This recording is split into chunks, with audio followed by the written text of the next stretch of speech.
Lectura del libro, La personalidad creadora. Técnicas psicológicas y liberación interior. Por Antonio Blay. Capítulo 9. Contenido y acción del inconsciente. La existencia del plano inconsciente. Un mínimo grado de autoobservación es suficiente para constatar que la totalidad de nuestra vida psíquica no queda limitada al conjunto de pensamientos, sentimientos y acciones que vivimos conscientemente. Al margen de nuestra conciencia vigílica habitual existe en nosotros una incesante actividad de impulsos y de ideas que se manifiestan en la vida corriente de las más diversas maneras. Inesperadas variaciones del estado de ánimo, preferencias y antipatías sin justificación aparente, reacciones desproporcionadas ante determinadas situaciones, contenidos extravagantes o inexplicables de los sueños e imaginaciones, etc.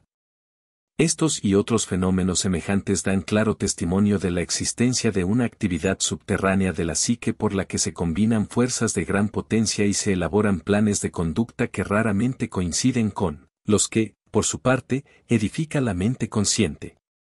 Hasta el mismo curso de la propia existencia, visto en conjunto, parece obedecer a una gran idea o consigna que escapa a la percepción de la conciencia ordinaria y que desborda ampliamente el contenido de las ideas particulares con que abordamos la vida diaria.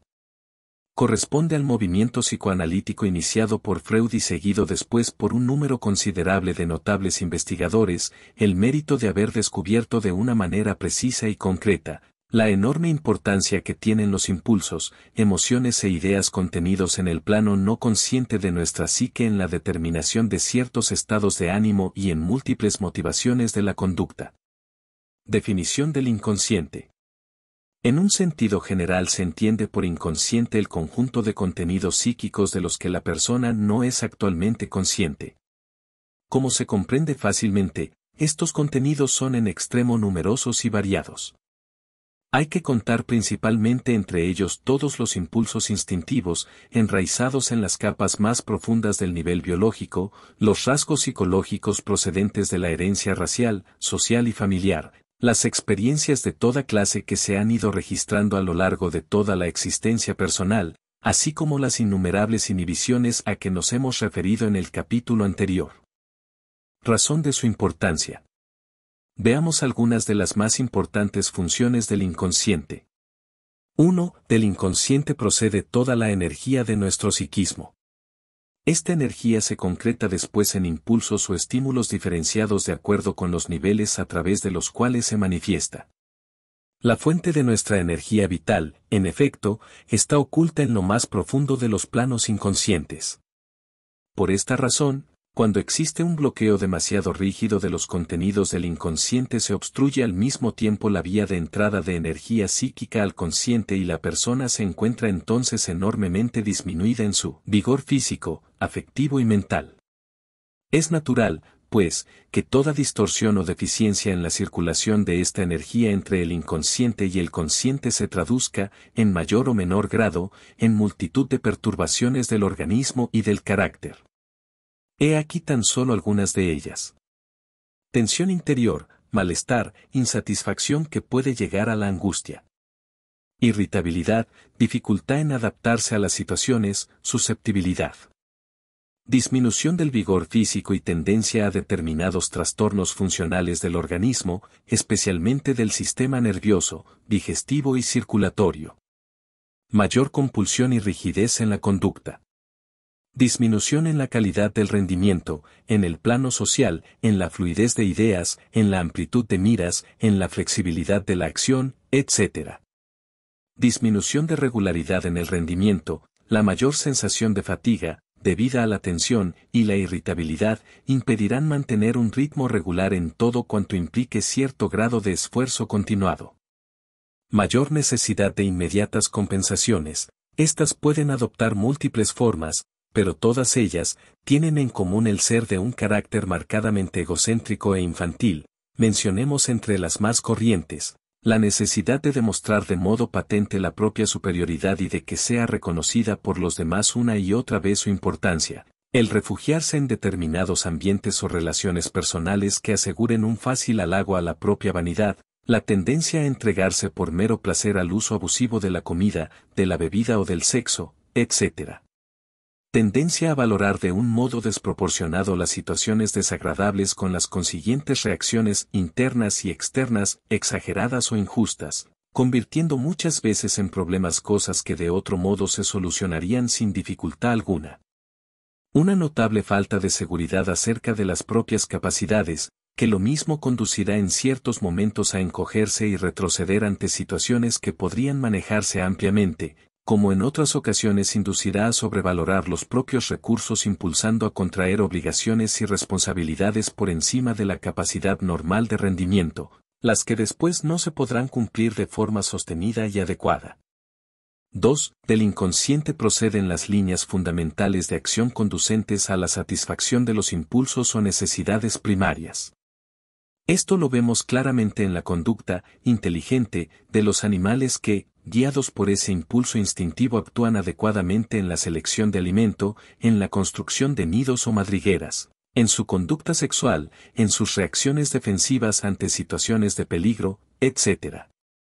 También el hombre tiene en su interior todas las normas que la inteligencia del instinto pone a su disposición para la mejor conservación de la salud en todos sus aspectos. Pero la mente del hombre civilizado, alejada de esa mente instintiva, por la habitual inatención que guarda respecto a ella, no puede beneficiarse de su sabiduría natural y sucumbe a trastornos y enfermedades causados, muchos de ellos, por hábitos nocivos y antinaturales que, de vivir con la mente más abierta y receptiva, hubiera perfectamente podido evitar. 3. Del inconsciente proceden todos los impulsos que empujan al hombre hacia el pleno desarrollo de la personalidad en todos sus niveles, esto es, la tendencia a la autorrealización. Es una necesidad primordial del hombre la de llegar al pleno desarrollo de todas sus facultades, tanto físicas como psicológicas y espirituales. Esta necesidad se expresa de muchas maneras, pero sobre todo la podemos ver en su constante deseo de expansión y de mejoramiento. Solo mediante el desarrollo consciente de todas sus verdaderas capacidades puede encontrar el hombre el sentido de la propia culminación y de la plenitud. Los bloqueos inadecuados y permanentes de las fuerzas interiores son los responsables de que esta culminación quede lastimosamente frustrada con tanta frecuencia. 4. En él reside asimismo la fuerte tendencia a completar todas las experiencias que se han iniciado en un momento u otro de la vida y que, por alguna razón, han quedado frustradas, interrumpidas y bloqueadas. Todo cuando está reprimido queda sujeto a dos fuerzas contrarias. Por un lado, la del esfuerzo mental consciente, convertido al cabo de un tiempo en automático e inconsciente, por el que se vigila y se impide la salida de tal manifestación impulsiva, y por otro lado, la tendencia natural del propio impulso que es la de expresarse, de dar salida al impulso reprimido. Un ejemplo muy sencillo lo tenemos en el caso de la persona que guarda sentimientos hostiles respecto a otra por no haber dado salida en una forma u otra a los mismos cuando se originaron, pero que a la vez se esfuerza en ser sinceramente amable y objetiva. Veremos a esta persona como, a pesar suyo, tiende a criticar o menospreciar a aquella con excesiva frecuencia o con marcada ironía, especialmente en los momentos en que esté hablando sin plena reflexión y cuidado. 5. En el inconsciente se han ido acumulando todas las ideas adquiridas, tanto correctas como erróneas. Estas ideas se utilizan constantemente después como puntos de referencia para pensar, valorar y decidir, en gran parte de modo automático, nuestras reacciones frente a cada situación concreta de la vida. Esto podemos apreciarlo con mucha frecuencia al escuchar conversaciones ocasionales sobre los más diversos temas, política, economía, arte, religión, etc. Si seguimos el diálogo con una mente objetiva y crítica veremos con cuánta frecuencia la endeblez de los argumentos contrasta paradójicamente con la vehemencia y la asertividad que muestran los interlocutores en sus conclusiones. 6. Desde el inconsciente actúan también todas las actitudes y hábitos físicos, afectivos y mentales que se han ido adquiriendo a través de las experiencias acumuladas. Estos hábitos se refieren no solo al modo de hacer ciertas cosas materiales, vestirse, andar por la calle, modo de sentarse, etc., sino que incluyen también nuestras disposiciones interiores habituales, modo de escuchar, modo de pensar en nuestros problemas, modo interior de amar, modo de enfadarse, de defenderse de los temores, etc., etc. Son muchísimas las personas que no perciben estos gestos o actitudes interiores que acompañan a la mayor parte de nuestros estados y acciones habituales. Quien en su interior tenga condicionamientos positivos, útiles, eficientes, dispondrá de un poderoso aliado con su inconsciente, pero quien esté condicionado negativamente, éste tendrá que esforzarse 10 veces más que el primero para obtener algún resultado positivo en sus actividades, puesto que tendrá que superar en todo momento la fuerza de oposición de sus condicionamientos negativos. Como se ve, el inconsciente es un mundo enormemente amplio y complejo que abarca en extensión la mayor parte de los contenidos de nuestro psiquismo. Alguien lo ha comparado certeramente a la zona sumergida de los icebergs que, como se sabe, es muchísimo mayor que la parte visible. La parte emergente, en esta comparación, corresponde a nuestra mente consciente. El sector consciente de la mente del hombre, del que tan orgulloso está y que le parece ser la única realidad verdadera, no es, realmente, más que la pequeña región de conciencia particular enclavada dentro de un vasto campo de energías activas e inteligentes. Inconsciente y superconsciente. En un sentido amplio, el inconsciente no está constituido tan solo por las zonas profundas parcialmente actualizadas de los niveles instintivo, afectivo y mental, como vienen a afirmar algunas escuelas psicoanalíticas. Casi la totalidad de los niveles superiores de la personalidad forman parte integrante, asimismo, de la realidad individual de nuestro ser que permanece en estado latente e inconsciente. Algunos autores han propuesto para la designación de estas zonas inconscientes de los niveles superiores el término superconsciente para diferenciarlas de las correspondientes a los niveles inferiores. Consciente e inconsciente.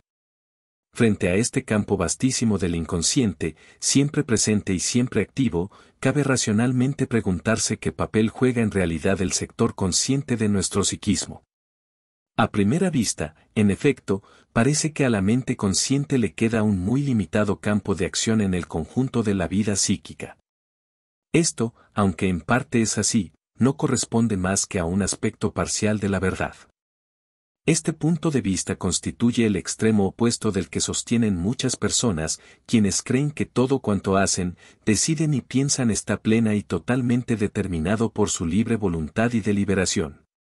Y por ser el otro extremo de un error, es, asimismo, un error. El hombre es un ser en proceso de evolución. En el aspecto subjetivo está ascendiendo lentamente, a través de muchos siglos de esfuerzos y de experiencias, desde la casi inconsciencia total en tanto que ser individual, hasta la plena realización de los poderes y facultades implicados en su realidad espiritual. En su estado actual, participa al mismo tiempo del aspecto automático de las leyes universales y de la facultad de autodeterminación. Y el grado en que esta facultad puede manifestarse en la determinación de sus estados internos y en sus motivaciones, señala precisamente el grado de madurez y desarrollo alcanzado por su personalidad. Las funciones de la mente consciente. Nuestro ser es un conjunto de fuerzas y energías inteligentes. Y donde hay inteligencia hay conciencia.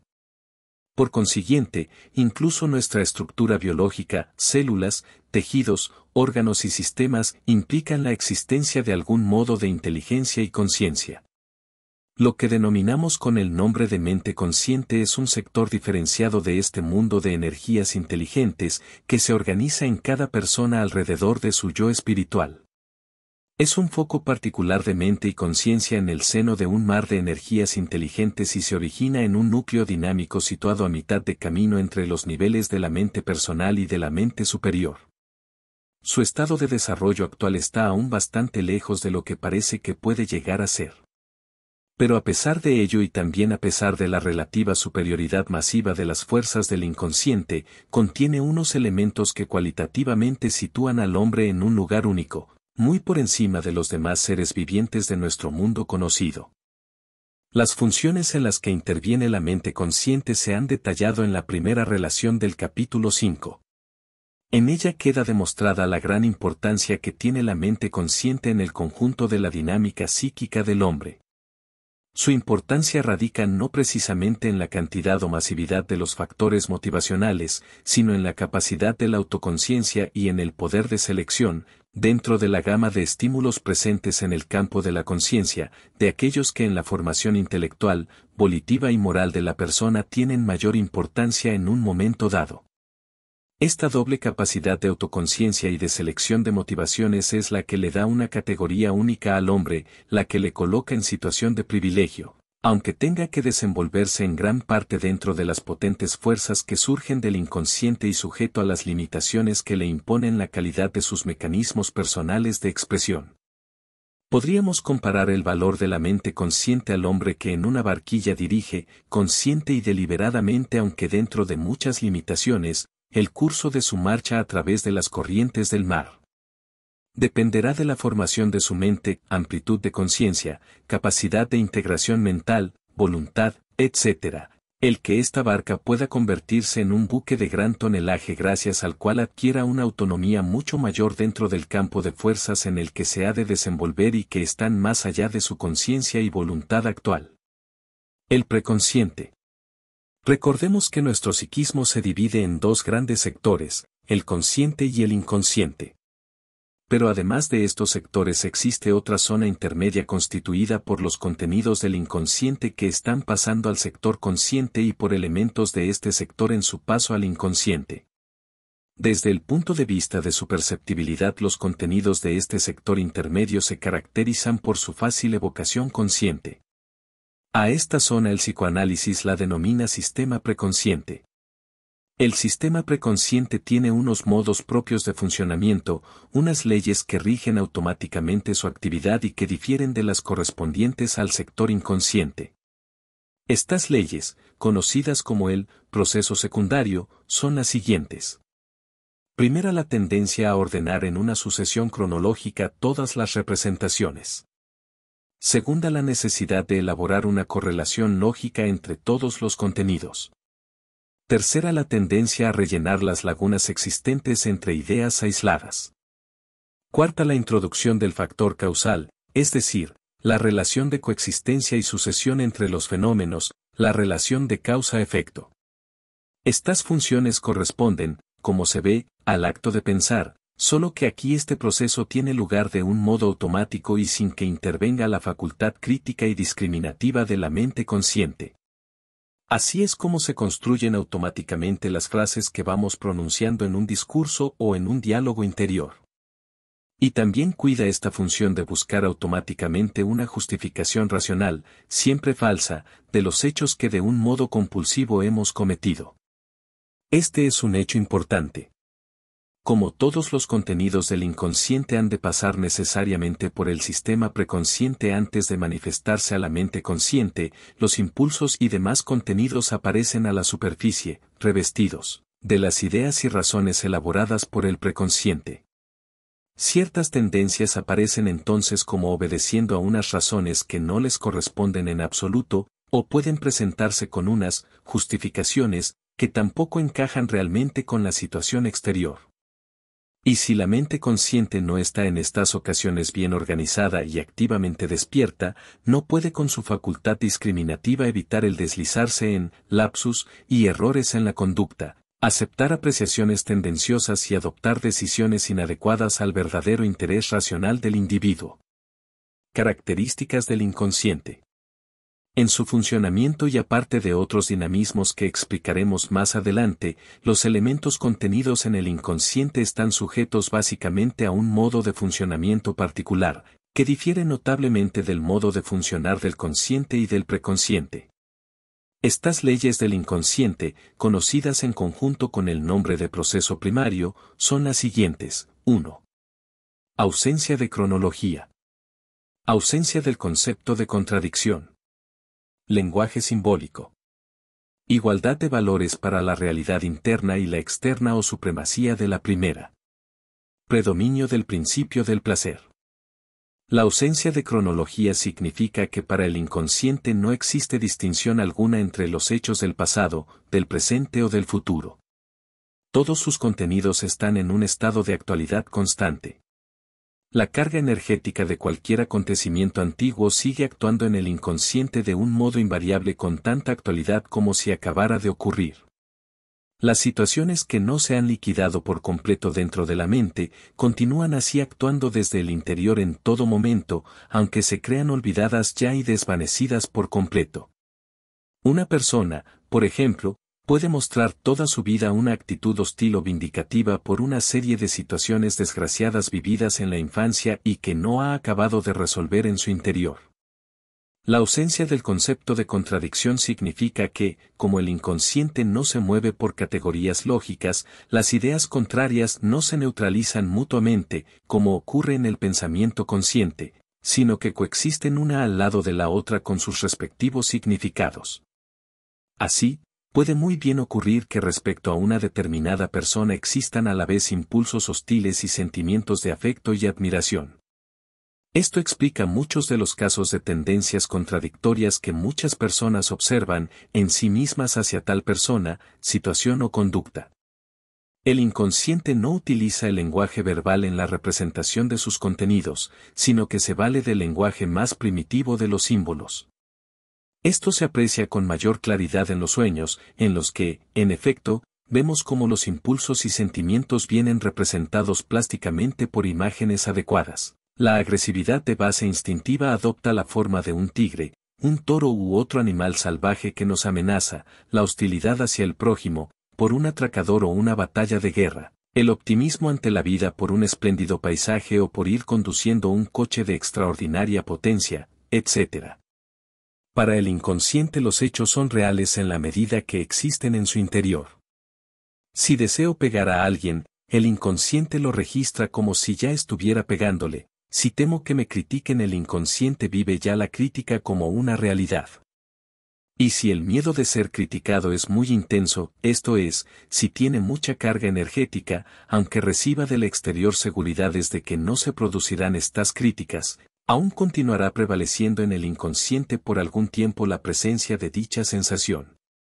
Así, por ejemplo, una persona que ha deseado perjudicar a otra, pero sin llegar a hacer nada en realidad, se sentirá interiormente culpable si le llega a ocurrir algún percance a dicha persona, aun cuando ella no tenga absolutamente nada que ver en tal percance. Su inconsciente había registrado como real el perjuicio deseado e irracionalmente, inconscientemente, se sentirá responsable de cualquier daño efectivo que aquella persona pueda recibir.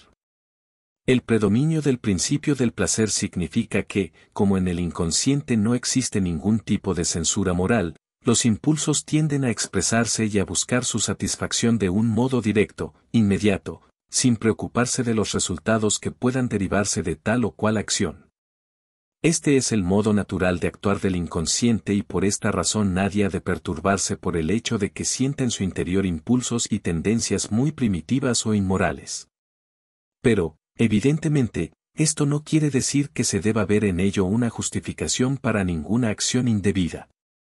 Si los impulsos del inconsciente tienden por su naturaleza a la satisfacción indiscriminada de sus exigencias, hay por otra parte en el hombre una fuerte exigencia ética, procedente de los niveles de su superconsciente, y una formación moral concreta, adquirida por la mente consciente del mundo cultural que le rodea. Otra característica del inconsciente es que en un momento dado la energía que estaba asociada inicialmente a una situación concreta, determinada, puede desprenderse de la imagen de dicha situación y proyectarse hacia otra situación que circunstancialmente se esté viviendo, en este momento. Gracias a esta posibilidad se pueden resolver a veces fuertes tensiones interiores mediante los mecanismos de derivación y sublimación, de los que hablaremos más adelante. Elementos estructurales. Los elementos estructurales que existen en el inconsciente son de la máxima importancia para la correcta comprensión de las motivaciones ocultas de la conducta, y de las deformaciones caracterológicas que en mayor o menor grado observamos en casi todas las personas. Son los siguientes. El eje central constituido por el centro de todas las experiencias vividas, yo experiencia o experiencia de sí mismo. La representación mental de sí mismo, yo idea. La imagen deseada de sí mismo, yo idealizado. El mecanismo mental automático de control y censura. Pasemos a describir brevemente cada una de estas estructuras. El eje yo experiencia. Desde el primer momento nuestra existencia está constituida por una serie ininterrumpida de experiencias de los más diversos grados, tipos y niveles. Cada experiencia, además de un modo particular de percibir el mundo o no yo y de constituir una determinada actitud, contiene implícitamente una noción inmediata o sentimiento íntimo de sí mismo en tanto que sujeto o protagonista de tal experiencia. A lo largo, pues, de todas las categorías de experiencia se va estableciendo un eje de vivencias centrales que constituye la conciencia viva e inmediata que el sujeto tendrá de sí mismo. Cada persona, en efecto, va adquiriendo una noción de sí misma en cada uno de los niveles de su personalidad, nivel vegetativo, motor, afectivo, mental, etc. Donde no hay experiencias, tampoco hay despertar de la conciencia. Si las experiencias que predominan son variadas, positivas y profundas, la persona adquirirá una conciencia de sí misma igualmente amplia, afirmativa y vigorosa. Yo idea. Aproximadamente alrededor de los 2 a 3 años de edad, el niño adquiere progresivamente la capacidad de imaginar y de pensar. Antes de esa edad, en general, el niño vivía las situaciones tan solo al estar frente a ellas, al percibirlas directamente a través de sus sentidos. Pero a partir de ahora su mundo mental se va ampliando enormemente al poder manejar las imágenes y las ideas de las cosas. Gracias a esta capacidad de representación podrá ir adquiriendo paulatinamente formas más elevadas de pensamiento. Ahora bien, junto con las representaciones del mundo que le rodea, el niño aprende a formar la representación de sí mismo, la imagen y la idea de su propia realidad, de su manera de ser, de su valor, etc. Y esta idea de sí mismo pasará a ocupar en lo sucesivo un lugar primordial en su mundo de representaciones y tendrá una importancia extraordinaria en toda su vida, puesto que la mayor parte de su actividad pensante estará condicionada por y centrada en ella. El yo idea, en efecto, será el eje alrededor del cual girarán permanentemente la casi totalidad de los pensamientos que elabore la persona media o de tipo corriente. Si en su representación del yo no interviniera ningún otro factor, el individuo tendría una idea correcta, precisa y clara de sí mismo, sin ninguna distorsión, error ni desviación.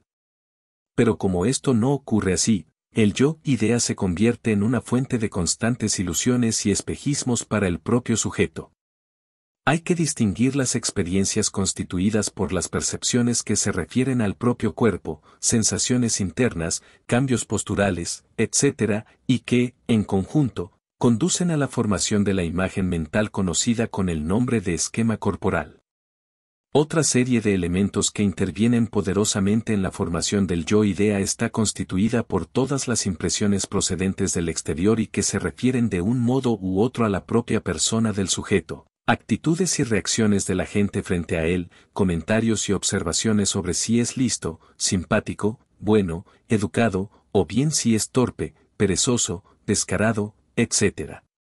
Para el niño revisten gran importancia estas opiniones de los demás acerca de sí mismo, puesto que él carece de puntos de referencia propios y, por lo tanto, depende totalmente de la valoración y estimación que aprecia en cuantos le rodean para formarse una opinión sobre su propio valor y merecimiento. Así se va configurando una imagen bastante precisa de cómo la persona se cree ser. La formación de esta imagen de sí mismo se inicia, pues, en la primera infancia y va evolucionando en el transcurso del tiempo, de acuerdo con la naturaleza de los nuevos elementos que constantemente se le van añadiendo. Es importante observar que el yo idea, en su mayor parte está sumergido en el inconsciente por lo que la persona nunca tiene una idea consciente precisa y completa de cómo está creyendo ser, aunque puede en todo momento dar razón de algunos de los rasgos que cree poseer. Pero a pesar de estar sumergida en el inconsciente, la representación mental del yo es el punto constante de referencia para determinar casi en su totalidad las reacciones que el sujeto adoptará, como la cosa más natural del mundo, en cada situación concreta de la vida. El yo idealizado. El conjunto de los contenidos reprimidos en el inconsciente están en todo momento pugnando por salir al exterior, por descargarse, por completar su circuito, pero la mente consciente lo impide mediante un continuo esfuerzo, que con el tiempo se ha convertido en automático e inconsciente, porque estos contenidos no están de acuerdo con la fórmula del yo-idea y aparecen como reprobables o perjudiciales. El resultado de esta constante represión del inconsciente es la necesidad de crear una imagen ideal de sí mismo, proyectada hacia el futuro, en la que el yo-idea se pueda ver como algo poderoso, grande, perfecto, total. Es la necesidad básica de llegarse a vivir del todo. En la medida en que el presente no puede satisfacerla, surge la necesidad de crear esta proyección ideal de sí mismo en el futuro.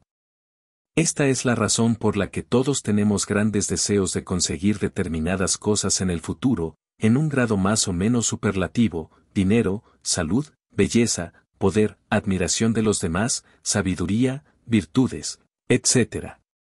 La imagen de sí mismo consiguiendo estos objetivos constituye el yo idealizado. La tendencia natural del yo idealizado es la de querer las cualidades en forma absoluta. En efecto, puesto que la razón de ser de esta imagen idealizada es la necesidad de una afirmación total de sí mismo, solamente los valores absolutos aparecen irracionalmente como aptos para esta reafirmación total. Si me siento humillado una y otra vez, y observo sin intervenir conscientemente cuál es la reacción que se forma en mí, veré que surge el deseo desenfrenado de llegar a ser todopoderoso. Solo una fórmula total me soluciona en mente totalmente.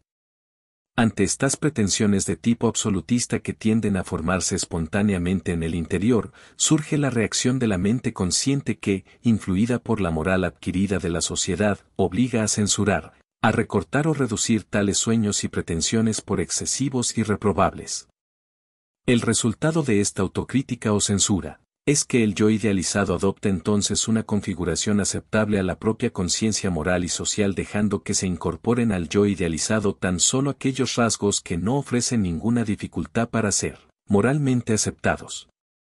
Uno se limita, pues, a desear llegar a ser muy bueno e inteligente, llegar a tener el dinero suficiente para vivir con comodidad, pero, claro está, sin despilfarros, llegar a tener mucha influencia, sí, pero para poder ayudar mejor a los demás, etc.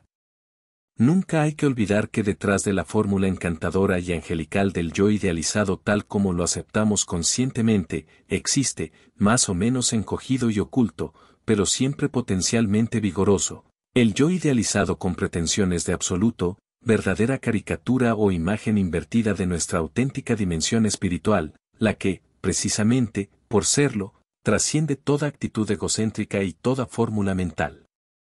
El mecanismo de control y censura. Es el mecanismo automático que cuida de vigilar y regular la salida de los contenidos del inconsciente, permitiendo o impidiendo su manifestación en el consciente o en el exterior, según estén o no de acuerdo con los patrones del yo idea o del yo idealizado.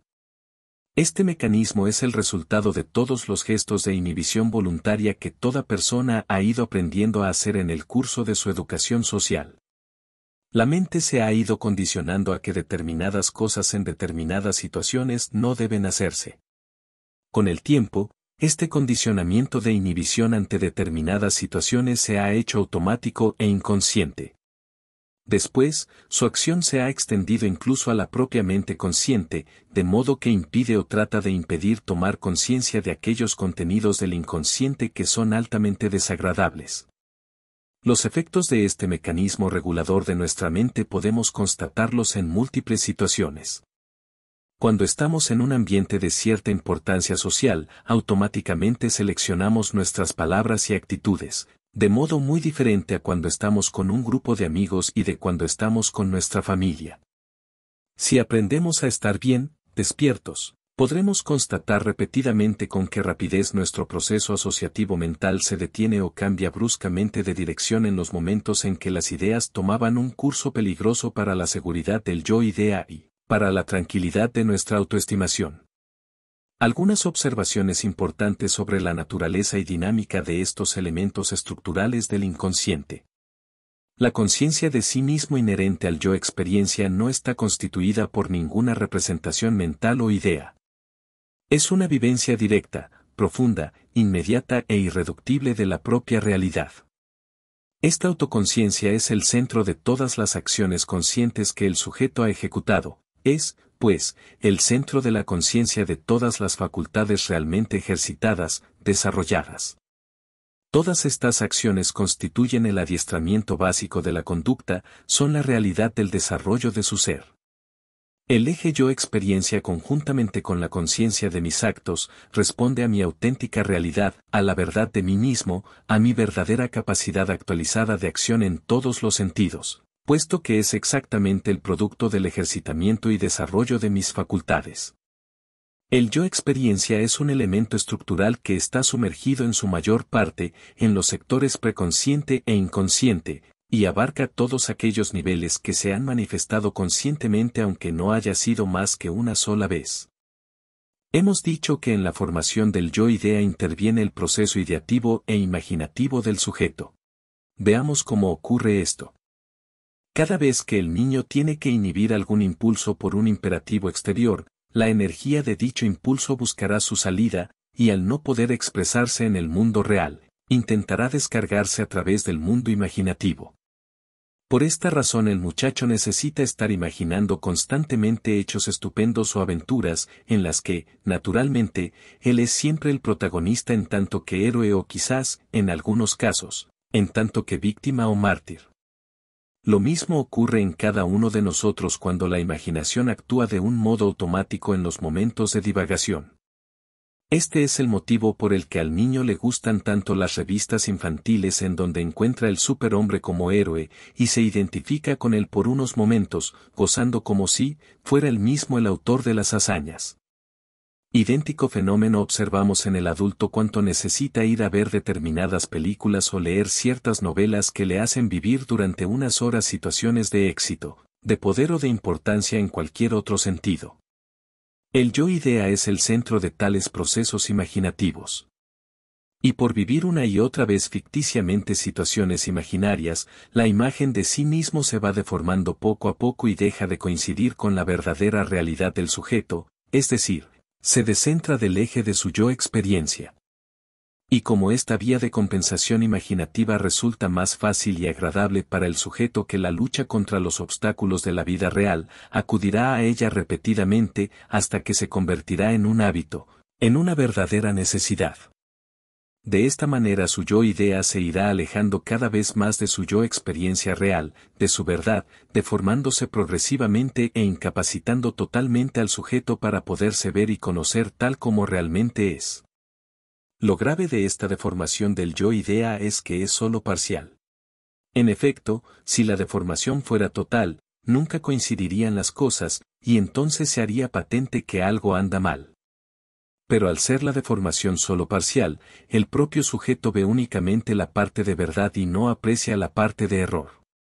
Y la parte de error que no ve, es la que le hace tropezar dolorosamente y de un modo incomprensible para él con la verdad de la vida, de las personas, de las cosas, de las situaciones, y de sí mismo. Ulteriormente, en el transcurso del tiempo, el yo-idea se irá apropiando de la idea de cuantas cualidades considere como fundamentales o muy deseables. Da un mero deseo de adquirirlas pasará insensiblemente, en virtud de la influencia de la imaginación sobre su yo-idea, a creer que ya empieza a poseerlas. Y del mismo modo, tenderá también a rechazar la idea de aquellos defectos que la sociedad censura ásperamente, prescindiendo de que en realidad los tenga o no. Colocado entre dos mundos, el yo-idea intentará mantener el equilibrio entre las exigencias de uno y otro, a una costa de alterar, a menudo, la verdad de las cosas y de sí mismo. Las represiones constituyen una masa de energías que debían haberse vivido de una manera u otra, pero que no se han vivido de ninguna y que, por lo tanto, no se han incorporado a la conciencia del yo-experiencia. Constituyen el déficit total de la conciencia de sí mismo. Por otra parte, como estas energías reprimidas lo han sido porque no estaban de acuerdo con la fórmula del yo-idea, el sujeto no puede permitir que en ningún momento salgan del interior e irrumpan en su conducta, puesto que esto representaría un desastre para el yo tal como se cree que debe ser. Así, pues, las represiones constituyen una amenaza permanente para la seguridad del yo-idea, y ante cuyo peligro hay que estar siempre alerta y vigilante. Esta amenaza interior es el origen de la mayor parte de los estados de inseguridad, miedo y angustia. Lo que causa temor no es tanto lo exterior, sino los contenidos interiores. Un tímido que lo es porque tiene mucha energía reprimida, sentirá miedo ante una discusión o pelea, porque esta situación exterior estimula el empuje de la energía inhibida dentro de él que amenaza con salir de forma violenta, pero si lo hiciera se desorganizaría por completo la imagen o idea de sí mismo formada a base de buena educación, compostura, control, etc. Siempre que la persona piense sobre sí misma o sobre las cosas en relación con ella, tomará como punto de referencia para valorar y para decidir los contenidos existentes en el yo-idea. Si tengo la idea del alto valor de mi alcurnia o de la gran importancia de determinada cualidad que creo poseer, reaccionaré en todo momento a tono con ello. Y en la medida en que el yo-idea está deformado y alejado de la verdadera realidad del sujeto, todos los procesos mentales que se hagan partiendo de él sufrirán asimismo, necesariamente, una desviación, una tergiversación más o menos pronunciada de la verdadera realidad.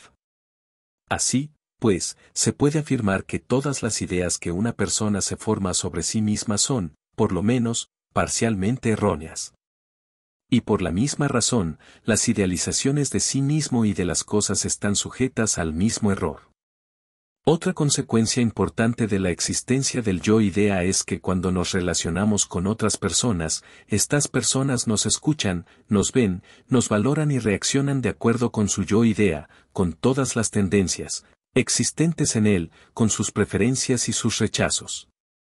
Por lo tanto, no es realmente con la persona que vemos y tal como la vemos con quien hablamos, sino con su yo-idea, con la imagen que ella tiene de sí misma, esa imagen que tiende constantemente a su yo idealizado.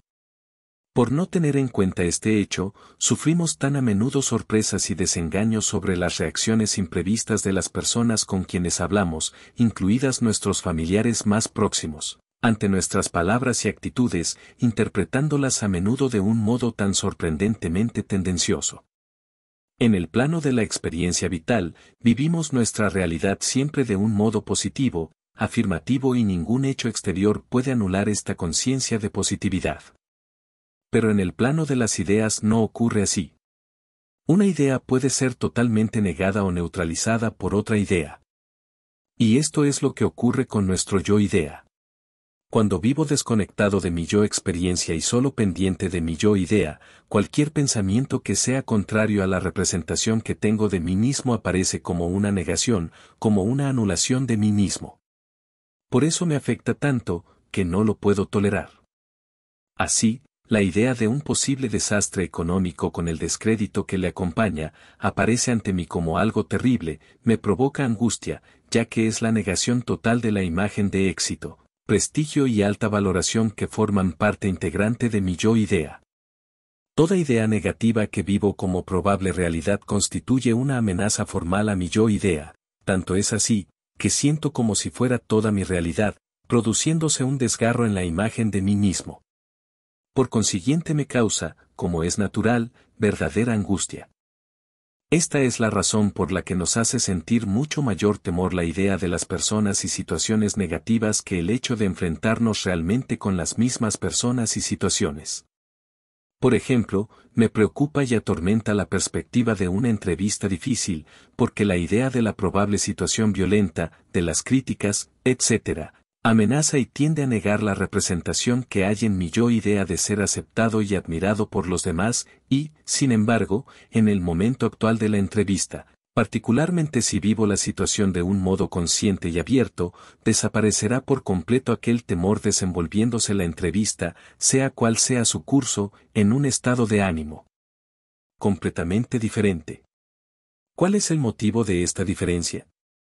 Mientras pienso en la entrevista hay un choque entre dos ideas que tienden a anularse mutuamente y una de ellas es la que vivo como la más importante y real de todas, es la idea de mí mismo, el yo-idea. Y es natural que toda amenaza a esta representación la sienta como una verdadera amenaza a mi ser.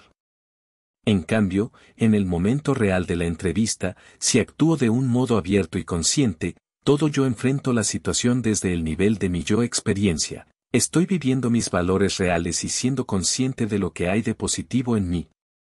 Por consiguiente, no vivo la situación de un modo meramente negativo. Tal vez habrá algo en el curso de la entrevista que resultará desagradable, pero al mismo tiempo sentiré la afirmación positiva de mi ser, ya que lo estoy expresando. Ahí se ve, de paso, la importancia de vivir permanentemente en una actitud centrada en el yo experiencia y evitar el dejarse absorber ni por un momento en el campo de meras teorizaciones del yo idea.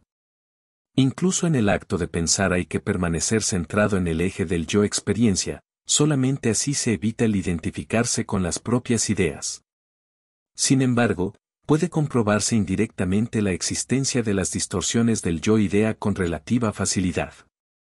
El hecho de que hagamos a menudo programas de conducta, distribuciones de nuestro tiempo, planificación de nuestras actividades, y que estos programas nunca resulten realizables en la práctica, demuestra que nuestra óptica mental está distorsionada respecto a nuestra capacidad efectiva de acción.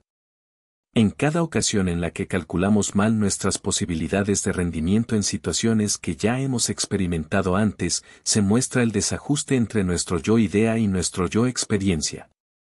Y cada vez que experimentamos una resonancia emotiva ante nuestra propia conducta, sorpresa, vanidad, decepción, disgusto, etc., tenemos una nueva verificación de lo mismo. Actitudes inconscientes defensivas contra la inseguridad y la angustia. El yo idea tiene que estar constantemente controlando, integrando y coordinando las exigencias de su mundo interior y las del mundo exterior. Ambas exigencias son, a menudo, contradictorias por lo que se origina un conflicto en la mente que va acompañado de los síntomas de alarma, tensión y angustia. Para intentar resolver este problema y huir de la angustia, el yo idea adopta diversas actitudes que producen un alivio transitorio de la tensión. Pero la persona no puede adoptar las correctas actitudes que idealmente resolverían el conflicto, porque no puede dejar de actuar en función de los valores del yo idea. Y mientras el yo idea continúe existiendo con sus deformaciones básicas, todos los procesos mentales que se deriven de él adolecerán necesariamente de las mismas deformaciones. Por esto, aunque se vea lo inadecuado o infantil de esas reacciones, no se debe ir contra ellas, ya que dependen de otra actitud más honda y primordial, la de la total identificación de la realidad del sujeto con su yo idea.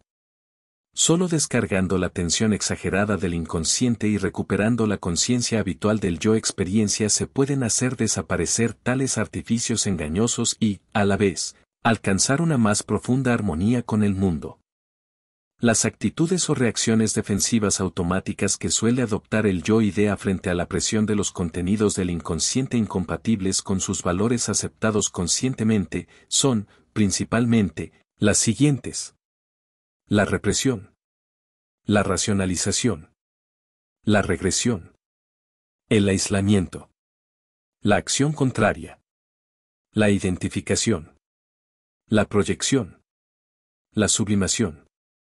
A veces, lo que se intenta disminuir no es la presión de lo inconsciente, sino más bien la fuerza de la situación exterior amenazante. Entonces, las principales actitudes son: la negación, la limitación o renuncia, la identificación con el no-yo. La represión, en psicoanálisis se entiende por represión no solo el hecho de que un acto, un deseo o una idea se inhiban y no lleguen a expresarse, sino además que la persona ya ni siquiera se da cuenta de que tal impulso o deseo ha existido y se ha ocultado de su percepción interna. Este carácter automático de la represión es la que hace que muchas personas no puedan ser conscientes de la existencia de determinados rasgos caracterológicos que están en pugna con los valores de su yo idea: hostilidad, miedo, envidia, ambición, etc. Hay que distinguir esta clase de represión, que tiene un carácter automático e inconsciente, de la represión voluntaria que la persona ejerce sobre aquellas manifestaciones que son perjudiciales o inadecuadas en su conducta consciente. La racionalización, este término tiene en psicoanálisis una acepción muy distinta de la que recibe en la ciencia de la organización del trabajo. Todos sentimos la necesidad de que nuestra conducta quede justificada lógicamente, es decir, que obtenga la aprobación del yo idea. Pero como la verdadera motivación de nuestros actos, a veces, no tiene un origen lógico, sino impulsivo o emotivo, resulta que para justificar racionalmente tal conducta hay que buscar como sea argumentos que sean o parezcan ser convincentes. Este complicado proceso mental por el que intentamos convencernos a nosotros mismos de la justificación racional de determinado acto o impulso, es la racionalización. También este mecanismo tiene un carácter automático y muchas veces es totalmente inconsciente. No se trata, pues, de que el individuo trate de engañar a nadie deliberadamente, es la sobrevaloración de su yo-idea que le fuerza a engañarse a sí mismo, ya que no puede aceptar el ser o actuar de modo diferente a la imagen de su yo. La regresión es la tendencia a volver a modos de conducta más primitivos o infantiles cuando la persona se encuentra en dificultades para adaptarse a una situación actual. Esto obedece a la tendencia a refugiarse en experiencias placenteras del pasado frente a lo desagradable del presente. Esta clase de reacción es muy frecuente en las personas cuyo yo experiencia no ha evolucionado debidamente. Al encontrarse débil en un nivel, tiende a regresar a otro más elemental. El aislamiento es la tendencia a separar las conexiones que existen entre un síntoma y su causa, viendo aquel como algo totalmente independiente en sí mismo. Tal ocurre, por ejemplo, a quien rehúye asistir a espectáculos en locales lujosos alegando que no le gusta pagar por las cosas más de su valor o porque la gente que los frecuenta es antipática, cuando la verdadera razón es que al ir a tales lugares se despierta su angustiosa sensación de fracaso económico o social. La conexión entre esta causa y su síntoma está reprimida y el sujeto cree sinceramente que la razón que da de su desagrado es verdadera. La acción contraria, para defenderse de la sensación de culpabilidad con que se presentan muchos de los impulsos del inconsciente, la persona siente en ocasiones la necesidad de hacer exactamente lo contrario de lo que el impulso sugiere, como si quisiera convencerse a sí misma de la verdad de su virtud y de la mentira o no existencia del impulso reprimido. Es frecuente este fenómeno en personas que tienen hostilidad reprimida hacia otras, y muy especialmente si se trata de familiares. Por ejemplo, el caso de la persona que sueña que a su madre le ocurre un grave accidente, impulso inconsciente a librarse de su presencia, y que al despertar se siente obligado a hacerle especiales demostraciones de cariño. La identificación, este es uno de los fenómenos más interesantes de nuestra mente. Consiste en asociar toda la noción de realidad del sujeto con uno de sus contenidos mentales, con una idea o representación determinada, que lo mismo puede proceder del exterior que de la propia mente del sujeto. Lo vemos y vivimos constantemente. Mientras estoy contemplando una película que me gusta, yo me siento como si fuera el personaje de la pantalla, sufro con sus problemas y me alegro con su triunfo, yo me vivo en él. Por otra parte, cuando tengo una idea importante o un sentimiento muy vivo, en aquellos momentos solo soy consciente de mí mismo en tal idea o sentimiento, es decir, como si todo yo me confundiese e identificase con aquella idea o emoción. Constantemente me estoy viviendo a mí mismo como si fuera tan solo alguno de mis fenómenos o procesos mentales. En cada momento paso de una identificación a otra, y por lo tanto, tomo la parte por el todo. Sufro grandes disgustos, me ilusiono con facilidad, tengo ideas geniales que después descubro son absurdas o impracticables, dramatizo las situaciones personales, etc. Pero aquí, hemos de referirnos a la identificación únicamente como recurso automático de la mente para escapar a la angustia interior. La forma más corriente consiste en sentir y actuar de la misma manera que determinada persona a quien se admira, el padre, el maestro, el jefe, u otro personaje cualquiera. No se trata solo de una imitación externa, sino que existe también un sentirse a sí mismo como si fuera en cierta forma aquella persona. El niño adopta en ocasiones la pose de su padre o de su madre cuando habla a otros más pequeños que él, etc. Una forma parcial de la identificación es la introyección, que consiste en retener exclusivamente alguna de las cualidades de la otra persona, la autoridad, el aplomo, etc. La proyección viene a ser un mecanismo inverso al anterior. Aquí, el sujeto tiende a atribuir a otra persona la posesión de aquellas tendencias reprimidas que no son aceptables a su yo-idea. Quien tiene hostilidad reprimida cree ver en todos los demás actitudes hostiles, sin darse cuenta de la suya propia. Cuando uno está enamorado, tiende a ver en la mujer amada una serie de cualidades que quizás solo existen en su propio inconsciente, etc. La sublimación es el proceso mediante el cual la carga energética se desplaza y se exterioriza a través de otro nivel superior. El impulso sexual puede así sublimarse y convertirse en nuevos impulsos creadores en el plano intelectual o estético. La inmovilidad física forzada, como en el caso de ciertos enfermos o personas encarceladas, puede traducirse en un estímulo para escribir, pintar, etc. La negación es la tendencia a deformar o hasta negar la realidad exterior desagradable. Esta negación puede hacerse mediante actos, palabras o simplemente en la imaginación.